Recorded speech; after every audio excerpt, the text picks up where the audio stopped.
সকাল সকাল সুবিনের ফোন। কি রেতে, তোর নাকি বিয়ে? ভাবলাম কাজ বাজ শেষ, অসুস্থতার দোহাই দিয়ে পার্টনারদের পাঠিয়ে দেব কলকাতা শহরে, একটু হাওয়া লাগাবো গায়ে, মজ মাস্তি করব। তোর ভাবি নেই বলে, আর তোর জন্য এখন আমাকে ফিরে যেতে হচ্ছে। তাড়াতাড়ি আসো ভাইয়া, আমি অপেক্ষা করছি সেই কবে থেকে। কি কি লাগবে বল, নিয়ে যাই। তো শপিং এর দায়িত্ব তো আমাকেই দিয়েছে জাংকুক। জাংকুক হাতে একটা লম্বা লিস্ট ধরিয়ে দিয়েছে, সুযোগ কুড়াচ্ছে বুঝলি। বোনটাকেও দিলাম, এবার বিয়ে শপিংও করে দেব। তোর ভাইরা তো টাকা নেই বুঝলি, নয়তো শপিং এর টাকাটাও আমিই দিতাম। বোনকে কেন দিলে ভাইয়া? ওরে বাস, উপায় ছিল, উগান্ডায় কিক মারতো না। বাসায় ফিরো ভাইয়া, তোমার সাথে আমার ইম্পর্টেন্ট কথা আছে। ভাবি কিছু বলেনি তোমায়? সুবিনের মুখটা ছোট হয়ে যায়, থমথমে গলায় বলে, কালই ফিরছি। তোদের মাঝে এত কিসের প্রবলেম, সেটাই সলভ করবো এবার। দুটো টলি ব্যাগ নিয়ে সুবিন হাজির হয়েছে একদিন পরই। এদিকে নামজন খান রওনা করেছে বন্দরের উদ্দেশ্যে। বড়সড় একটা ঝামেলা হয়েছে, সরকারের লোক ছাড়া পসিবল না। সবাই স্বাভাবিক, শুধুমাত্র জিন ইসলামকে দেখে বোঝা যায় উনি টেনশনে আছে। এরই মাঝে উনি তেকে বাড়ি বয়ে এসে দেখে যাচ্ছে। টেনশন কি জিনিস এবার তে বুঝতে পারে। জিন ইসলাম এবং তার দুজনেই স্বামী যে বাইরে। সুবিন তের বাসায় টলি ব্যাগ দিতে আসে, তে রুমে গিয়ে বসে, ভুরু নাচায়। কি খবর তোর? বাহ, সুন্দর লাগছে তো। এই প্রথম মনে হয় ফাটা মাথা নিয়ে কোনো কোণে বিয়ের বিয়েতে বসছে। ব্যাপারটা ইন্টারেস্টিং না? তে কপট রাগ দেখিয়ে তাকালো। বাহিরে দেখে হালকা পাতলা শোরগোল শোনা যাচ্ছে, ভ্যানের আওয়াজ কানে আসছে। তে উৎসুক হয়ে জিজ্ঞাসা করে, বাইরে কি হচ্ছে? তোর বিয়ের গেট সাজানো হচ্ছে। আজকে থেকে ডেকোরেশন শুরু হয়েছে? ভাইয়া, ওনার সাথে তোমার কথা হয়েছে? না, কেন? তুমি যে বললে লম্বা লিস্ট ধরিয়ে দিয়েছে। মেল সেন্ড করেছে, ফোন দেয়নি। জাগুক আসুক এবার, দুটোকে একসাথে বসাবো, তারপর দেখি কার কোথায় প্রবলেম হচ্ছে, সব সলভ করব।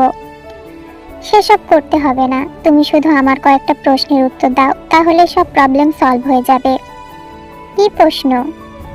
জাগুক খান তোমার ফ্রেন্ড কিভাবে হলো? না উনি তোমার সাথে পড়াশোনা করেছে, না পাশাপাশি এলাকার, না তোমাদের আড্ডা চলতো? ওই তো হুটহাট কিভাবে যেন হয়ে গেল। বলে সুবিন হাসতে লাগলো। তের মুখটা কাঁদো কাঁদো হয়ে এলো। সুবিন হাসি থামায় কষ্টে, নয়তো এখনই যমুনার বাঁধ ভাঙবে। তের গাল টিপে দিয়ে বলে, এমপির ছেলে সারা বছর বিদেশে পড়াশোনা করেছে, সে কিভাবে আমার ফ্রেন্ড হবে? তার ফ্রেন্ডের কি অভাব পড়েছে? আমরা পুলিশের লোক, তাদের কথায় উঠে বসি। সম্পর্কটা এখানে থেকেই শুরু, আর কারণটা অবশ্য তুই। কিভাবে? জাঙ্কুকের সাথে আমার ফ্রেন্ডশিপের কোনো সম্পর্ক নেই, আমাদের শুরু থেকে সম্বন্ধী আর বোন জামাইয়ের সম্পর্ক। বলতে পারিস তোর প্রতি আসক্তি থেকে আমার সাথে উঠা বসা। তে সুবিনের কথা শুনে এলোমেলো হয়ে যায়, অবাকতা ছাড়িয়ে প্রশ্ন ছাড়ে, তাহলে সবটাই কি পূর্ব পরিকল্পনা? অনেকটাই তেমন, আবার না, পরিস্থিতির সৃষ্টি সবটা। তে বালিশে মাথা রাখে, মাথা ব্যথা করছে তার, চিনচিন ব্যথা। এতদিন তার সাথে যা হয়েছে সবটা নাটকীয় মনে হচ্ছে। তার এত অস্থিরতা, এত চেষ্টা, সবকিছুই বৃথা। সুবিন তের মনের অবস্থা বুঝতে পারে, পাগলামোগুলো তার সামনেই হয়েছে। বোনকে আর আধারে রাখতে চায় না। দিনের বেলা লাইট জ্বালিয়ে রেখেছে রুমে, লাইট অফ করে দিয়ে জানালার পর্দা খুলে দেয়। ছিটা ছিটা রোদের আলোতে রুমটা ভরে যায়। তে শিওরে বসে সুবিন তের মাথাটা কোলের উপর তুলে নেয়, চুলে হাত বুলায়, দীর্ঘশ্বাস ফেলতে ফেলতে শুরু করে, সদরের থানার প্রথম যখন ট্রান্সফার হয়ে আসি, তখন একটা কেস নিয়ে জাঙ্কুক খানের সাথে আমার প্রথম কথা হয়। তোর হয়তো মনে নেই, এসএসসি দিয়েছিস মাত্র। ডিউটি চলাকালে রাস্তায় আমাকে দেখে তুই কাকার পাশ থেকে দৌড়ে চলে এসেছিলি, বায়না ধরেছিলি তোর সাথে বাড়ি ফিরতে। এত বড় মেয়ে হয়ে তোর বায়না আমার মেয়ের মতো। তখন তোকে আইসক্রিম কিনে দিয়ে হাতে দিয়ে ভুলিয়ে ভালিয়ে কাকার সাথে বাড়ি পাঠিয়েছিলাম। তখন আমি সাধারণ পুলিশ, রিটেন ভাইবা দেবার পরেও এসআই পদটা নিয়েছি টাকা দিয়ে। সে সময় মন্ত্রীর দ্বারস্থ হই। নামজন খান তখন ভূমিমন্ত্রী, সে সময় আমাকে হেল্প করেছিল জাঙ্কুক। আমার পদটা পাবার পর বলেছিল, আমি যদি সরাসরি তাকে জানাতাম তাহলে আমার 1 টাকাও দিতে হতো না। কৃতজ্ঞতা প্রকাশের সময় আমার কৃতজ্ঞতা গ্রহণ করে না, সরাসরি বলে বসে, আপন মানুষ হয়ে যাও। আমি এই আপন মানুষ হবার কোনো কারণ বা পথ খুঁজে পাই না। তখন জাঙ্কুকে আমাকে জানায় ভবিষ্যতে আমি তার আপনজন হতে চলেছি। এরপর থেকে তার সাথে উঠা বসা। সেই থেকে একদিন জানতে পারি আমার বোনের দিকে তার চোখ পড়েছে। বিষয়টা আমার কাছে এসআই পদটার থেকেও বড় অনুভূত হলো।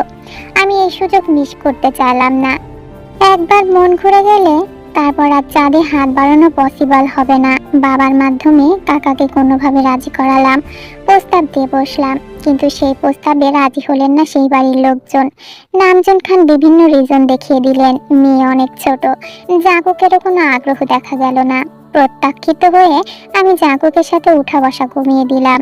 নিজে আগ্রহ প্রকাশ করে নিজে আমার বোনকে রিজেক্ট করা, বিষয়টা আমাকে জানানোর আগে তার একবার ভাবা উচিত ছিল। ততদিনে জাঁকুকের সাথে বেশ সখ্যতা গড়ে উঠেছে আমার, না চাইতে কষ্ট অনুভব করলাম, কিন্তু কাকার মাঝে কোনো কষ্ট দেখা গেল না।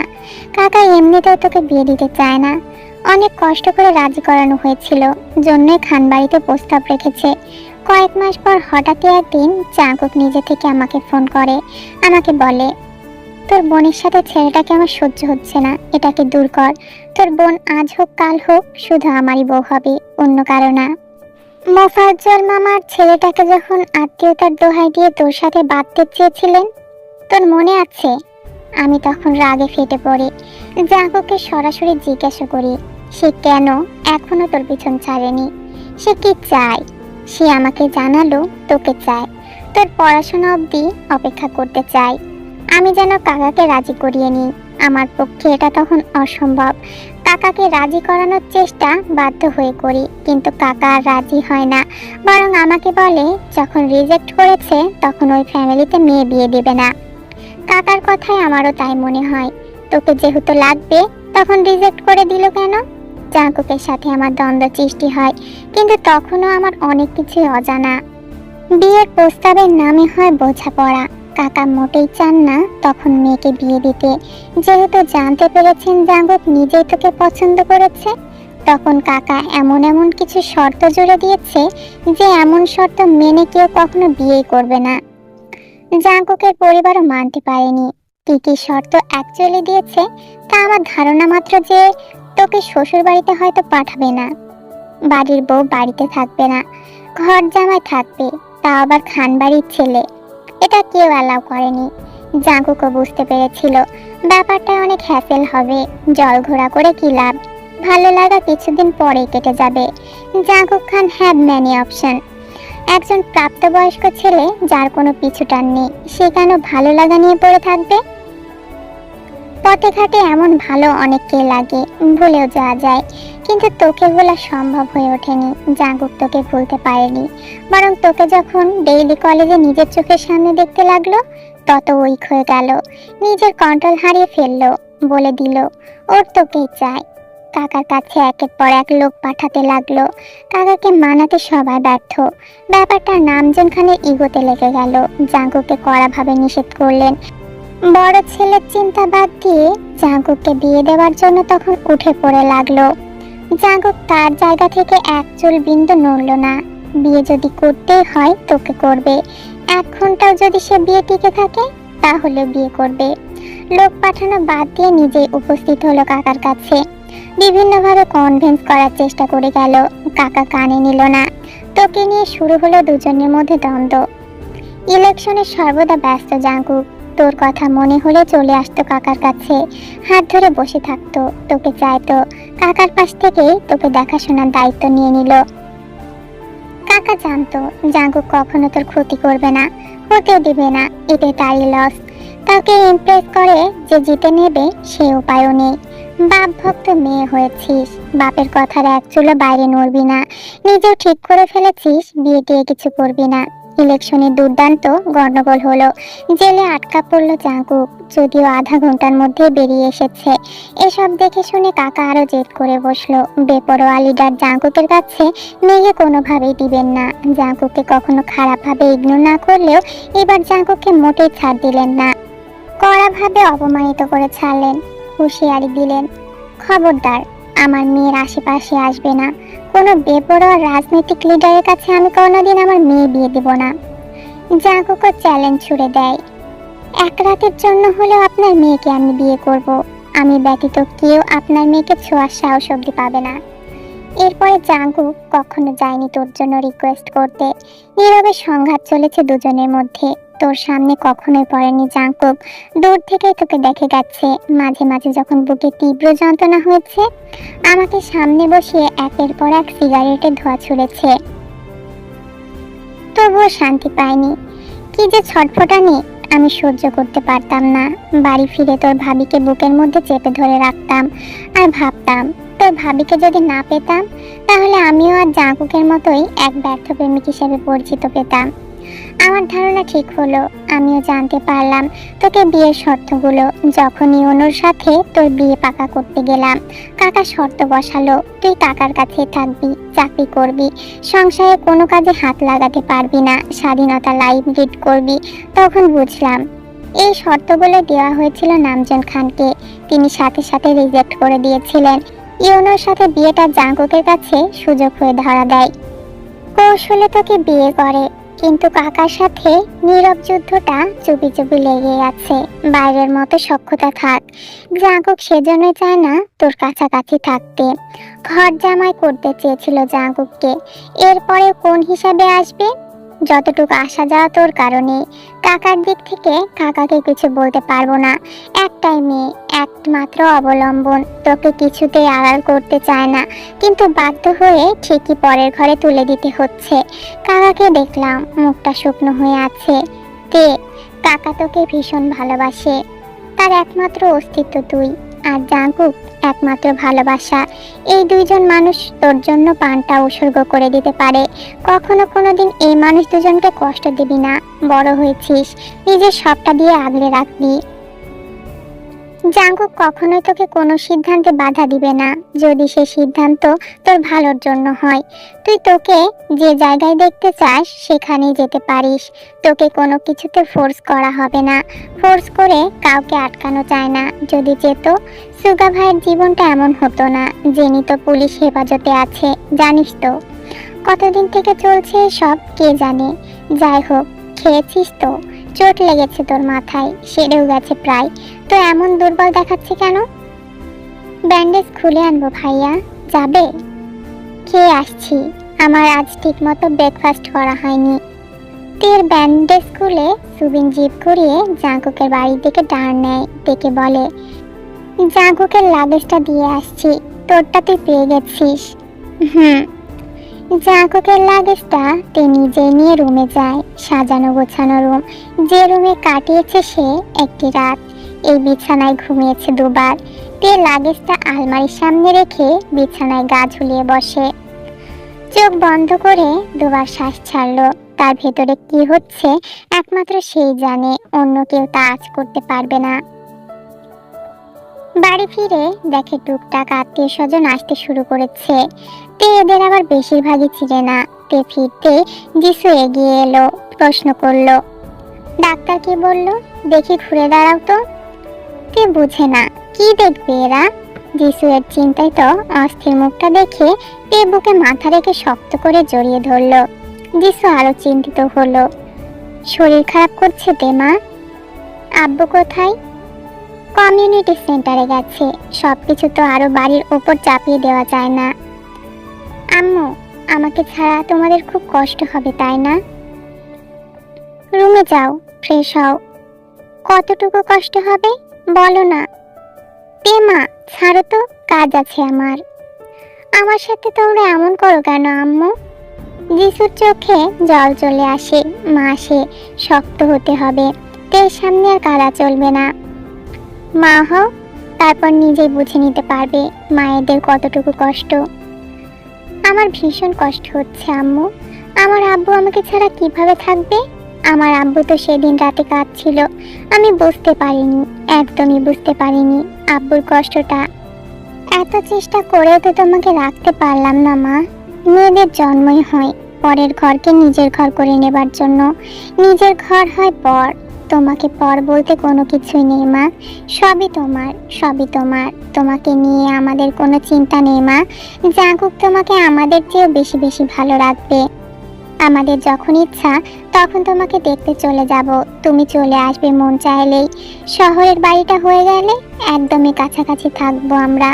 মারে, সন্তান যত দূরে যাক সে কখনো বাবা মায়ের থেকে আলাদা হয় না।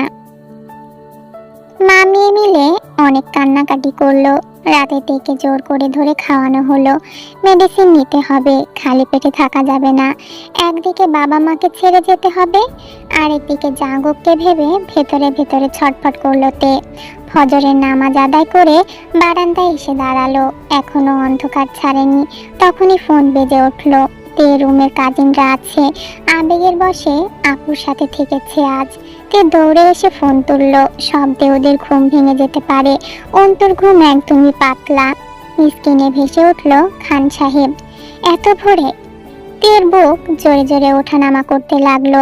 তিনি কি ফিরেছেন? কাপা কাপা গলায় রিসিভ করলো, কানে তুললো। হ্যালো। সরি জান। তে ফুপিয়ে উঠলো। অসংখ্যবার জান বলে সম্বোধন করছে দেখে আজকের মতো শান্তি মেলেনি। তে আজ জানে এটা মিথ্যা নয়, কোনো আদরের ডাকও নয়। তে সত্যি জাঙ্কুকের জান। তেকে চুপ থাকতে দেখে জাঙ্কুক বলে, আই প্রমিস ইউ, তোমাকে নিয়ে এক বিকেলে হাত ধরে হাঁটবো। নব প্রেমিক প্রেমিকাদের মতো অনুভূতি করাবো। 10 টাকার বাদামের ঠোঙা, 1 প্লেট ফুচকা, সেটা ভাগ করে নিব। তোমার সাথে আমার বহু সময় বহু পথ অতিবাহিত করা অনেক বাকি। ভোরের সূর্যোদয় একসাথে উপভোগ করতে চাই। চলে এসো, আমি আছি নদীর তীরে তোমার অপেক্ষায়। তে দৌড়ে এসে অন্তর গায়ের নিচ থেকে ওড়না টেনে নিল।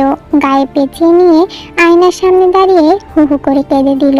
ঝটফট চোখ মুখ মুছে চুলগুলো এক করে কাটা লাগালো। ফোনের ফ্ল্যাশ দিয়ে ড্রয়িং রুমে নামাজ অবস্থায় মহিলাদের পাশ থেকে বেরিয়ে গেল। নদীর কাছাকাছি যেতেই দূর থেকে গাড়ির লাইট চোখে পড়লো। তে সেদিকেই দৌড় দিল। গাড়ির সামনে ধীরে ধীরে এক অবয়ব স্বচ্ছ হতে লাগলো। কালো প্যান্ট সাদা শার্টে দাঁড়িয়ে আছে জাঙ্কুক। তের দিকে এগিয়ে এলো। তে চোখ বন্ধ করে ঝাঁপিয়ে পড়লো জাঙ্কুকের বুকে। জাঙ্কুক তাল সামলাতে না পেরে দুপা পিছিয়ে গিয়ে গাড়ির বনেটে হাত রেখে ব্যালেন্স করলো। জাঙ্কুককে জড়িয়ে ধরেই তে হাউমাউ করে কেঁদে উঠলো। আচমকা এমন করাতে জাঙ্কুক ফরকে গেল। কপালের রগ ফুলে উঠল। তের পিঠে হাত রেখে ঝাঁকালো। জান, কাঁদছো কেন? জান, কি হয়েছে বলো। আমি সরি তো, বলে গিয়েছিলাম, আর হবে না। জান, কি হয়েছে বলো। তে থামলো না। অনেকক্ষণ জিজ্ঞাসা করার পর কাঁদতে কাঁদতে বলল, আমি তো এইটুকু ভালোবাসাতে আপনার জন্য পাগল হয়ে যাই। আপনি কি করে পারলেন এতগুলো বছর আমাকে ছাড়া থাকতে? তের কথায় জাঙ্কুকের গায়ে কাঁটা দিয়ে উঠল। অপ্রস্তুত ভাবে এদিক সেদিক তাকালো। বাবা মা ভাইয়ের পর তার কষ্টে কাদার মতো আরেকজনকে পেল, যে তার বউ। তে আর একবার তেকে কিছু জিজ্ঞাসা করলো না। তেকে কাঁদতে নিষেধ করলো না। এ কান্না জাঙ্কুকের কথায় থামবে না। গাড়ির বনেটের ওপর তেকে শক্ত করে জড়িয়ে ধরে আছে জাঙ্কুক। তে কান্না বন্ধ হয়েছে। একটু পর পর নাক টানছে। পূর্ব আকাশে তখন আলোর মেলা। ডিমের কুসুমের মতো ছত্রভঙ্গ হয়ে আছে। জাঙ্কুক চুপচাপ আকাশের দিকে তাকিয়ে আছে। তেও চোখ উপরে করে আকাশে সূর্য ওঠা দেখছে। আজকের ভোরটা জীবনের শ্রেষ্ঠ ভোর হিসাবে স্মৃতিতে অম্লান হয়ে থাকবে। তে একটু পর পর মাথা তুলে জাঙ্কুকের গালে টুপ করে চুমু দিয়ে আমার বুকে নেমে আসছে। ভোরের আলো চোখে মুখে পড়তেই তে মাথা তুলে জাঙ্কুকের মুখের ওপর চলে এসেছে। দুই গালে নাকের ডগায় চুমু খেয়ে আবার বুকে নেমে আসছে। অতিরিক্ত কান্না করার পর মেয়েরা বাচ্চার মতো বিহেভ করে। জাঙ্কুক মোটেই বিরক্ত হচ্ছে না, বরং তের যে কোনোভাবে শান্তি পাচ্ছে না এটা বুঝতে পেরেছে। তে নাক ঘষে জাঙ্কুকের সাদা শার্টটা ময়লা করে দিয়েছে। জাঙ্কুক মাথা তুলে একবার দেখেই মুখ ঘুরিয়ে নিল। সে চায় না ঘৃণা লাগুক। বউয়ের কোনো কিছু ঘৃণা লাগা উচিত না। একমাত্র বউ তার, যা ইচ্ছে তাই করুক, সে বাধা দিবে না। প্রচুর ধৈর্যশীল হতে হবে তাকে, মনে মনে প্রে করলো। তে এবার মাথা তুলে সারা মুখে চুমু দিল। গালে গাল ঘষতেই আহ করে মুখ তুলে নিল। কয়েকদিনে দাড়ি বেড়ে গেছে জাঙ্কুকের। জাঙ্কুকের গালে হাত রাখলো, গাল ঘুরিয়ে জিজ্ঞাসা করলো, ব্যথা পেলে? একটু শেভ করেই নেব কিছুটা। আচ্ছা, বুকে আসো। জাঙ্কুক শার্টটা খুলে গাড়ির সিটে ফিক্কা মারলো। সাদা গেঞ্জি গায়ে সুঠাম দেহের মাসুলগুলো ফুলে আছে। টেকে টেনে আবার বুকের ওপর নিল। কেউ চুপচাপ জাঙ্কুককে জড়িয়ে ধরে বুকে মুখ গুজে পড়ে রইল। জাঙ্কুক মাথায় আলতোভাবে হাত বুলাতে বুলাতে বলল, এভাবে কাঁদলে তো অসুস্থ হয়ে পড়বে। তুমি কি চাও না আমাদের বিয়েটা এনজয় করি আমরা? আমি আরো কাঁদবো। বাড়ি গেলে আমার কান্না পাবে। আম্মু আব্বুকে দেখলেই আমার কান্না পাচ্ছে। ওই বাড়িটা ছেড়ে আমি যাব ভাবলে আমার কান্না পাই। বাড়িতে আনাচে কানাচে তাকালে আমার কান্না পাই। আমি কি করব? সকাল হয়ে যাচ্ছে, বাড়ি যাব। তে উঠে বসলো। সত্যি সত্যি নেমে গেল। জাঙ্কুক খপ করে তের হাত টেনে ধরলো। বাড়ি না গেলে হয় না? কোথায় যাব? চলো কোথাও যাই। আমার তো তেমন ছুটি নেই, তাই বিয়ের সময়টা আমরাই কাটাবো। বিয়ে তো আমাদের একবার হয়ে গেছে, আর কি দরকার ভাইয়া করে নিক। ওটা বিয়ে ছিল? আমার গায়ে হলুদ হয়নি, মেহেন্দি হয়নি, আমি বউ সাজিনি, আলামতারা ধরিনি, বাসর হয়নি, বউ ভাত হয়নি। ওসব কিছু লাগে না। কবুল বলেছ, এটাই না। এবার চলো। কাভি নেহি, আমি বিয়ে করব। আমি এখনই তোমাকে নিয়ে দূরে কোথাও চলে যাব। না, আমি বিয়ে করব। ছাড়ুন। বিয়ে অযথা ব্যাপার, এসব কিছু লাগবে না, চলো। না, তবু আমি বিয়ে করে ছাড়বো। ছাড়ুন। আব্বু, আমি বিয়ে করব। তে প্লিজ চলো। না, আগে আমি বিয়ে করব। কামড়াচ্ছ কেন? না ছাড়লে তো কামড়াবই। আপনার মাথায় এই ভূত চাপলো কেন? বলতে পারবো না। তে অনুসন্ধানী চোখে তাকালো। ভালোভাবে জাঙ্কুককে পরখ করলো। জাঙ্কুক রাগ দেখিয়ে অন্যদিকে তাকিয়ে মুখ ঘুরিয়ে নিল। তে ফিক করে হেসে দিল। মুখ চেপে ধরে বলল, আপনার হাত ধরে আমি অবশ্যই পালাবো। তার আগে আপনি মানুষ হয়ে আসুন। চুল দাড়িতে এমন চেহারা বানিয়ে রাখলে আমি মানুষকে কি জবাব দিব? লোকে বলবে, তে তুই এক ছেলে পেলি না, এই পাগলটাকে নিয়ে পালাতে গেলি। আগে সেলুনে গিয়ে মানুষ হয়ে আসুন। চলো। কোথায়? সেলুনে। জেন্টস সেলুনে গিয়ে আমি কি করব? কিভাবে কাটলে তোমার মানুষের মতো দেখাবে সেটা বলে দিবে। আসো। বাড়ি ফিরতে কিছু জানালা দিয়ে উকি দিল। জাঙ্কুকের গাড়ি দেখে কিছু বলল না, কিন্তু থেকে তাড়া দিল জলদি রেডি হতে। লাহেঙ্গা চাপিয়ে আনতে যাবে লিসার সাথে। রাত নাগাদ ফিরে এসেই ব্যাগটা গুছিয়ে রওনা দিল সবাই মিলে হলের দিকে। একদিন পরপরই অনুষ্ঠান। সকালে মেহেন্দি, বিকেলে গায়ে হলুদ। বেশি সময় নেওয়া হয়নি। আয়ু ইসলামের ছেলে মেয়ে এসেছে আমেরিকা থেকে। হাতে 3 দিন সময় নিয়ে। তাদের জন্য আরো তাড়াহুড়ো। এদিকে আত্মীয় স্বজন প্রায় সবাই চাকরিজীবী, কোনোভাবে ছুটি ম্যানেজ করে চলে এসেছে। তেরা পৌঁছে দেখলো জিমিনরা আগে চলে এসেছে।